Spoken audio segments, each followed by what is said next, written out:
लोकसभा चुनाव को लेकर बीजेपी लाभार्थी संपर्क अभियान के तहत लाभार्थियों से संपर्क कर रही है। गंगोली हाट में विधायक फकीर राम टमटा का कहना है कि लाभार्थी संपर्क अभियान हमारी पार्टी का एक अभूतपूर्व अभियान है, जिसकी अच्छी प्रतिक्रिया लाभार्थियों से मिल रही है और एक बार फिर जनता ने लोकसभा चुनाव में पीएम मोदी के पक्ष में मतदान करने का मन बना लिया है। इन्हीं तमाम विषयों को लेकर HNN 24/7 ने बीजेपी विधायक फकीर राम टमटा से खास बातचीत की। भारतीय जनता पार्टी के वरिष्ठ विधायक गंगोली हाट से विधायक फकीर राम टमटा जी इस समय हमारे साथ HNN पर मौजूद हैं। टमटा जी, सबसे पहले तो आपका स्वागत करेंगे HNN पर।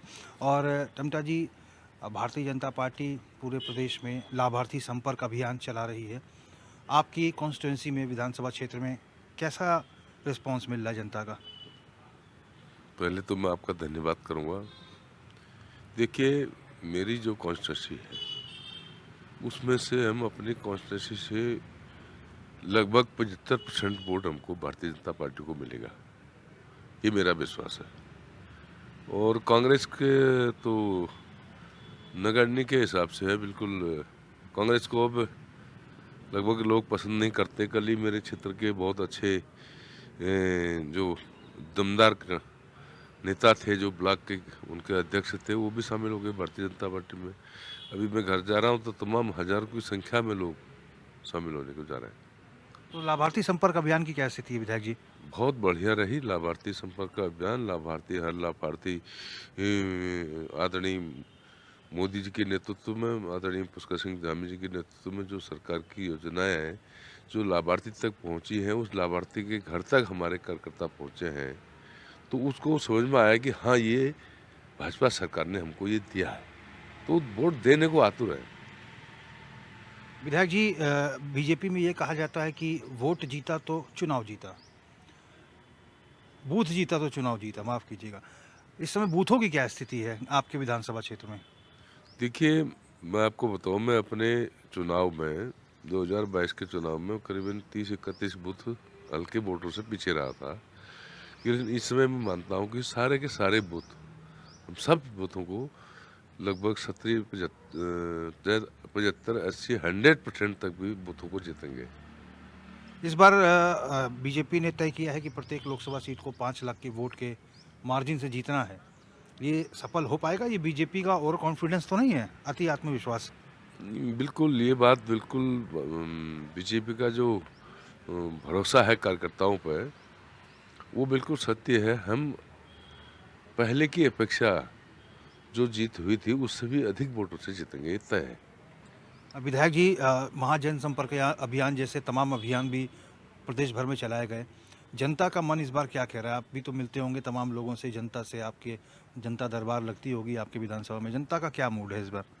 देखिए, जो भारतीय जनता पार्टी का एक संकल्प है, जो सबसे निचले पायदान पर बैठा हुए व्यक्ति को ऊपर उठाने का, उस प्रयास को लेकर के दीनदयाल उपाध्याय जी के जो सपने थे उसको पूरा करने के लिए वो प्रयास जो है आदरणीय देश के प्रधानमंत्री नरेंद्र मोदी जी के द्वारा और आदरणीय हमारे पुष्कर सिंह धामी मुख्यमंत्री जी के द्वारा ये कार्य किए जा रहे हैं। निश्चित तौर पर जनता को भरोसा है, जनता को उसको लाभ भी मिल रहा है। आम जनता तक आज तक नहीं मिलता था, वो मिल रहा है। सीधे जो भी योजना आ रही है उनके खातों में जा रहा है। बिचौलिया खत्म हो गया, कमीशन खोरी खत्म हो गई। स्वतः ही लोगों को लग रहा है कि हाँ, ये इस भारतीय जनता पार्टी की जो सरकार है और सच्ची है और ईमानदार है। विधायक जी, गांव चलो अभियान अभी कुछ दिनों पहले बीजेपी का कार्यक्रम रहा। आपको कौन से गांव में प्रवास करने का नेतृत्व मिला या फिर दायित्व मिला? देखिए, मैं कई गांव में रहा हूँ। मैं इधर अपने मेरे पांखू क्षेत्र में रहा हूँ, गंगोली हाट क्षेत्र में रहा हूँ, अपने त्रिपुरा देवी क्षेत्र में रहा हूँ, कई अन्य क्षेत्रों में रहने का मुझे मौका मिला। तो मैं गांव में अधिक रहता भी हूँ। गांव के लोग मुझे अच्छा प्यार भी करते हैं। मुझे कोई बहुत बढ़िया व्यवस्था भी नहीं चाहिए। मैं तो एक दरी में सोने वाला आदमी, मैं उसी में सो जाता हूँ। बहुत बढ़िया अच्छे घरों में भी सोता हूँ, गरीब के घरों में सोता हूँ। पिताजी, कुछ समस्याएं प्राप्त हुई वहाँ पे रात्रि प्रवास में? देखिए, कोई समस्या नहीं जी, क्या समस्या? तो जमीन से जुड़े हुए आदमी, हमको समस्या क्या है? हमें ना एसी चाहिए, ना बहुत बढ़िया बेड चाहिए, ना नहीं, सोफा जनता की चाहिए। कोई समस्या रही इस बीच? नहीं, जनता की समस्या जो भी रही है वो हाथों हाथ हल कर दी हमने। जो बाकी शेष बची है करेंगे। चुनाव में कुछ विशेष आपको जिम्मेदारी मिली है? लोकसभा चुनाव में? हाँ, लोकसभा चुनाव का प्रभारी हूँ। प्रभारी होने के नाते मेरी जिम्मेदारी है कि मैं पूरी विधानसभा से 90% वोट डाल करके आगे भेजूँ। धन्यवाद विधायक जी हमसे बातचीत करने के लिए। तो हमने बात की भारतीय जनता पार्टी के सीनियर मोस्ट विधायक फ़कीरराम टम्टा जी से। फ़कीरराम टम्टा जी गंगोली हाट क्षेत्र से विधायक हैं। उनका स्पष्ट तौर पर कहना है कि प्रधानमंत्री मोदी जी की जो नीतियां हैं और जो कार्य उनके द्वारा पूरे देश में की जा रहे हैं वो प्रचंड बहुमत के वोट के रूप में तब्दील होकर आएंगे और 5 लाख के वोटों की जीत का जो मार्जिन है वो प्रत्येक लोकसभा सीट से सफल होकर आएगा। HNN 24/7 के लिए अपने कैमरा पर्सन हरीश भट्ट के साथ में रोहित विक्रम सिंह, देहरादून। आगामी 2024 के लोकसभा चुनाव को लेकर भारतीय जनता पार्टी के प्रत्येक विधायक की जिम्मेदारियां सुनिश्चित की गई हैं। बीजेपी के जागेश्वर से विधायक मोहन सिंह माहरा ने कहा कि प्रधानमंत्री नरेंद्र मोदी के नेतृत्व में लगातार उत्तराखंड का विकास हो रहा है। उन्होंने कहा कि उन्हें अच्छी तरह याद है जब प्रधानमंत्री नरेंद्र मोदी जागेश्वर धाम आए थे, उन्होंने उनसे खास बातचीत भी की थी।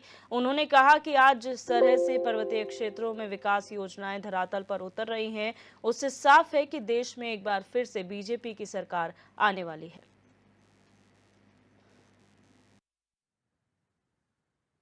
भारतीय जनता पार्टी के वरिष्ठ विधायक जागेश्वर से विधायक मोहन सिंह माहरा जी इस समय हमारे साथ HNN पर मौजूद हैं। विधायक जी आपका बहुत स्वागत है HNN पर। सर, पहला सवाल मेरा यही है कि पार्टी का जो लाभार्थी संपर्क अभियान चल रहा है, आपकी विधानसभा चूँकि दूरस्थ विधानसभा है, कितनी प्रोग्रेस पे है ये अभियान? चलो भाई साहब, सबसे पहले तो आपको बहुत बहुत धन्यवाद करना चाहता हूँ, आप मेरे आवास में आए। जो आपने लाभार्थी का मुझसे सवाल किया, जो लाभार्थी मैं अपनी विधानसभा की बात कहूँगा। हमारे यहाँ लाभार्थी एक नहीं अनेक हजार लाभार्थी हैं। प्रधानमंत्री जो आजकल हमारा ये गैस कनेक्शन वाला गैस का जो सवाल चल रहा है, हमारे यहाँ कम से कम भी 2000 आदमी को गैस के चूल्हे और गैस कनेक्शन मिला। और हमारे यहाँ अन्न की जो राशन की जो बहुत बड़ी किल्लत समस्याएं थी, भरपूर विधानसभा को बहुत बड़ा राशन इस समय मिल रहा है। और साथ ही साथ मैं अपनी विधानसभा का सवाल कर रहा हूँ, कम से कम 3000 साढ़े 3000 के तकरीब लोग इसका फ़ायदा उठा रहे हैं। विधायक जी, अभी हाल फिलहाल में आप लोगों का गांव चलो अभियान भी रहा। आपकी क्या कुछ जिम्मेदारी सुनिश्चित की गई थी? बूथों पर आप लोगों को प्रवास करना था। आपको कौन से बूथ मिले थे विधायक जी? जी, मुझे मेरे ही बगल से लगा हुआ लमगड़ा विकास खंड का झालडोला का गांव मिला था और मुझे हरजनों का एक बहुत बड़ा गांव मिला था। हमारा तुम्हारा टिकर चोपड़ा से लेकर के बीच का बहुत बड़ा क्षेत्र है।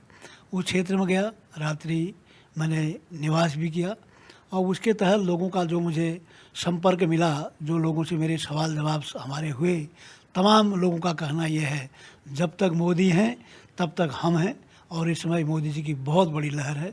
मोदी जी के नाम से पूरे विधानसभा में बहुत बड़ा वोट इस समय मोदी जी के नाम से पड़ेगा।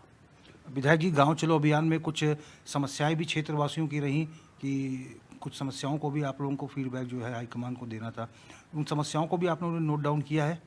मैंने सारी जो भी हमारी विधानसभा की समस्या थी, मैंने सबको नोट डाउन ही नहीं किया, कई समस्याओं का समाधान भी किया।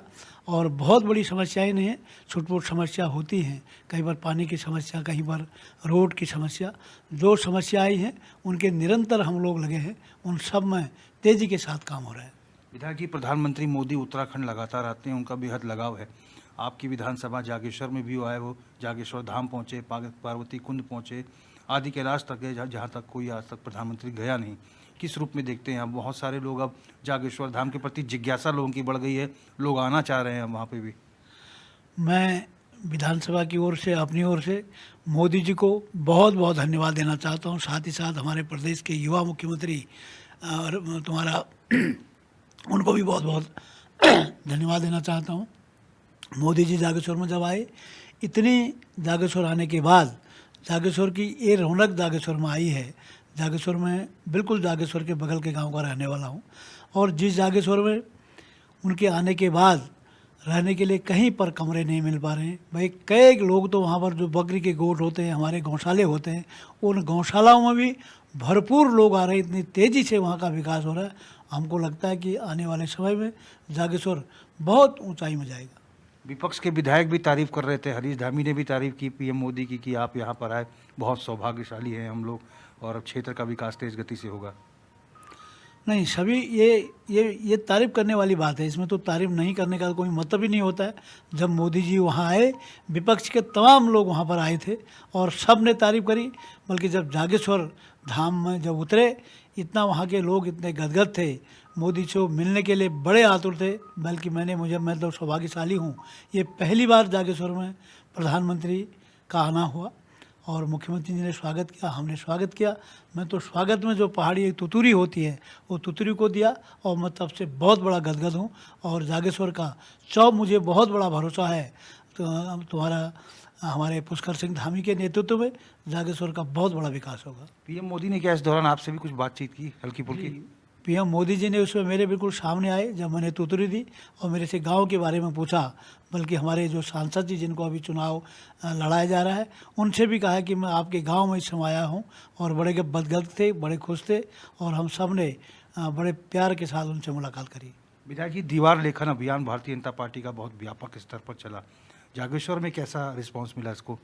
नहीं, जागेश्वर में तो जो गांव चलो और लिखन का जो कार्यक्रम चला, बहुत तेज़ी के साथ जो वहाँ के वर्कर थे, जो हमारे बूथों के अध्यक्ष थे, पन्ना प्रमुख थे, तमाम लोगों ने बहुत बड़ी जवाबदारी के साथ पूरे विधानसभा जागेश्वर को, प्रत्येक रोडों को, प्रत्येक दीवारों को बहुत बड़ी तरह छापने का काम किया।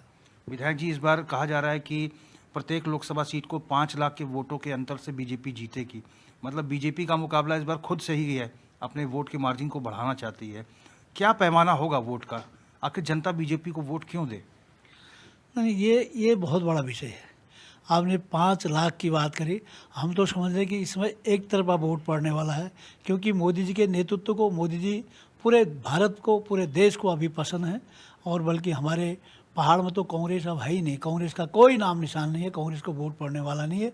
इसलिए एक तरफा वोट हमारे मोदी जी को पड़ेगा। मोदी जी पुनः इस देश के प्रधानमंत्री बनेंगे। विधायक जी, आप लोगों की टिफिन बैठकें भी हुई, संगठन के काम भी हुए, आपने भी उसमें प्रतिभाग किया। कहाँ कहाँ ये बैठकें रहीं और क्या क्या उसमें चिंतन मंथन हुआ? हमारे यहाँ बहुत सारी बैठकें हुई। मैं तो संगठन के लोगों को बहुत बहुत धन्यवाद देना चाहता हूँ। इतनी तेज़ी के साथ मैं कई जगह कहता हूँ, महाराज ये कितनी बैठकें होंगी, कहाँ कहाँ बैठकें होंगी। आलमोड़े में बैठक, जागेश्वर में बैठक, धौलादेवी में बैठक, जैती में बैठक और हमारे लमगड़ा विकास खंड में बैठक। बैठकों का कम से कम एक महीने के अंदर कम से कम 15 बैठकें हो रही हैं। उन बैठकों में बहुत बड़ा जायज़ा लिया जाता है, गरीब की बात सुनी जाती है और सारे लोग मिल करके चलते हैं किस गांव में जाएं और किस गांव का हम विकास करें। हम सब लोग निरंतर इस काम में लगे हुए हैं। विधायक जी, आपके विधानसभा क्षेत्र में क्या बूथों की क्या स्थिति है? कितनी मजबूत है बूथ पे भारतीय जनता पार्टी? क्योंकि आप लोगों का नारा है कि बूथ जीता तो चुनाव जीता। नहीं, वो सत्य है, वो सत्य नारा है। हमने सत्य कहा है कि बूथ जीता चुनाव जीता। यदि बूथ में हम जीत गए फिर तो हराने का कोई सवाल ही पैदा नहीं होता है। बूथों की बहुत बड़ी मजबूत स्थिति है और बूथों में जो वोट हमको नहीं पड़ रहा था, इस चुनाव में हम डंके की चोट में इस बात को कर सकते हैं कि पूरे विधानसभा के अंदर कोई भी बूथ हम नहीं हारेंगे। हारना तो दूर की बात है, एक तरफा वोट भारतीय जनता पार्टी को पड़ेगा। विधायक जी, जो 3 नामों का ऐलान हुआ है सेंट्रल पार्लियामेंट्री बोर्ड की बैठक के बाद लोकसभा चुनाव के लिए सीटों का, टिहरी में दोबारा रानी साहिबा को प्रत्याशी बनाया गया, अजय टमटा जी को दोबारा बनाया गया, अजय भट्ट जी को नैनीताल से दोबारा प्रत्याशी बनाया गया। बहुत सारे विकास कार्य भी हुए हैं। अल्मोड़ा की बात करें तो air connectivity, rail connectivity, education के क्षेत्र में, स्वास्थ्य के क्षेत्र में बहुत काम हुआ। 2.5 लाख से वोट से पिछली बार अजय टमटा जी जीत कर आए थे, 3 लाख वोटों से अजय भट्ट जी जीत कर आए थे। आपको लगता है कि तीनों को दोबारा फिर से मौका मिला है तो इस बार रिकॉर्ड टूटेगा या फिर कोई एंटी इनकम्बेंसी जैसा फैक्टर होगा? नहीं, ऐसा नहीं होगा। जो आपने मुझसे पूछा, पिछली बार 2.5 लाख से ऊपर हमारे प्रत्याशी जीते। अभी हमको बहुत बड़ा भरोसा है। जो वोट उस समय हमारा बाहर गया है, इस समय की जो स्थिति है, जो मैं पहले तो प्रधानमंत्री जी का, मुख्यमंत्री जी का बहुत बड़ा आभार व्यक्त करता हूं, क्योंकि दोबारा इनको टिकट दिया और 3 के 3 कैंडिडेट, विशेषकर लोकसभा अल्मोड़ा की मैं बात करना चाहता हूं, अजय टमटा जी को टिकट मिला है और अजय टमटा जी उस समय जो वोट पड़ा था उससे कई गुना ज़्यादा वोटों से जीत हासिल करेंगे। अच्छा, मोहन सिंह महाराज जी, आप भारतीय जनता पार्टी के विधायक हैं। आगामी लोकसभा चुनाव में भारतीय जनता पार्टी के सीनियर विधायक के तौर पर, एक कार्यकर्ता के तौर पर किस रूप में आप काम करने वाले हैं लोकसभा चुनाव में? लोकसभा मैंने तो बहुत बड़ा जीवन मेरा हो गया है। मैं ये 12वां चुनाव जीता हूँ विधानसभा का इस समय। मैं पार्टी को और नेतृत्व को बहुत बहुत धन्यवाद देना चाहता हूँ। इस समय का जो सवाल है, इस समय का जो प्रश्न है, अभी हम बड़े बड़े खुश हैं और सही टाइम पर सही व्यक्ति को चुनाव टिकट दिया गया है और बहुत मार्जिन से हम चुनाव जीतेंगे। विधायक जी, अपना कीमती समय देने के लिए और हमसे बात करने के लिए बहुत बहुत धन्यवाद। चलो, बहुत बहुत बहुत धन्यवाद आप लोगों को। तो हमने बात की भारतीय जनता पार्टी के वरिष्ठ विधायक जागेश्वर से विधायक मोहन सिंह महाराज जी से। मोहन सिंह महाराज जी का कहना है कि जिस तरह से केंद्र सरकार और राज्य सरकार काम कर रही है और जिस तरह से विकास की लहर प्रदेश में फैल रही है, उससे निश्चित तौर पर आगामी 2024 के लोकसभा चुनाव में जनता भारतीय जनता पार्टी को प्रचंड बहुमत का आशीर्वाद देगी। HNN 24/7 के लिए अपने कैमरा पर्सन हरीश भट्ट के साथ मैं रोहित विक्रम सिंह, देहरादून।